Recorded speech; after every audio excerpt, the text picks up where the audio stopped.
মতন আর কেউ ভালোবাসে না, ভাই বেরাদার অনেক আছে, মায়ের অভাব কেউ পূরণ করতে পারবে না। মারা যাওয়ার আগে মায়ের কথা শুনি নাই, কিন্তু এখন বুঝতেছি মা কি জিনিস। যাদের মা বেঁচে আছে তারা পরে ওই মারা যাওয়ার পরে ছাড়া কেউ বুঝবে না। বাবা মারা গেছে 20 বছর আগে, আর মা মারা যাওয়ার 2 বছর হয়। ছোটবেলা বাবা মার ভিতরে কে বেশি ভালোবাসতো আপনাকে? মা বাবার ভেতরে কে ভালোবাসে? মার মতন কে আছে? মায়ে ভালোবাসে, আর কেউ না। আর কোন স্মৃতিগুলো বেশি মনে পড়ে? কি মনে পড়ে? মা আদর করছিল, যত্ন করছিল, খাওয়াইছিল, গোসল করাইছিল, কত কি আদর করছিল। ওই আদরটা তো আর নাই।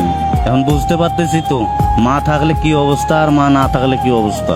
মা এখন নাই, মার কোন স্মৃতিগুলো বেশি মনে পড়ে এবং কষ্ট লাগে? কষ্ট লাগে, এখন মায়ের মতন আর কেউ ভালোবাসে না। ভাই বেরাদার অনেক আছে, ওরা কেউ ভালোবাসে না। কারো আছে কারো নাই, আমার নাই। যারা আছে তারা আরো বেশি ভালোবাসে না, যাদের নাই তারাই বেশি ভালোবাসে। বাবার উপরে এত অভিমান কেন? বাবা তো আমরা ছোটবেলা মারা গেছে না। বাবাও ভালোবাসতো, মাও ভালোবাসতো, কিন্তু মায়ের মতন বেশি ভালোবাসা আছে। এমন কোনো কথা আছে মায়েরে বলতে চাইছেন কিন্তু বলতে পারেন নাই কখনো? আমি এই ঢাকার থাকতে মা মারা গেছে, এখান থেকে যায় সকালবেলা নামছি, নামার পরে মা দাপন কাপন করা হয়েছে। যাইতে এত দেরি হলো কেন? ওই টাইমে টাকা নেই, মাসেরটা হাওলাত করে নিয়ে গেছি। তো শুনার পরে সবাই বলছে যে দাও হাওলাত দাও, পরে আসি দেবে। 500 টাকা দিয়েছে, চলে গেছে। কতটুকু কষ্ট হয়েছে ভিতরে? কষ্ট, কত কষ্ট, ওই কষ্ট শেষ নাই।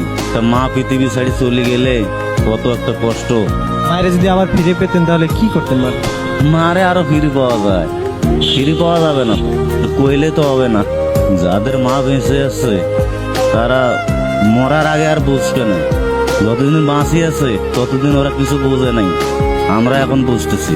মারা যাওয়ার আগে মায়ের কথা শুনি নাই, কিন্তু এখন বুঝতেছি মা কি জিনিস।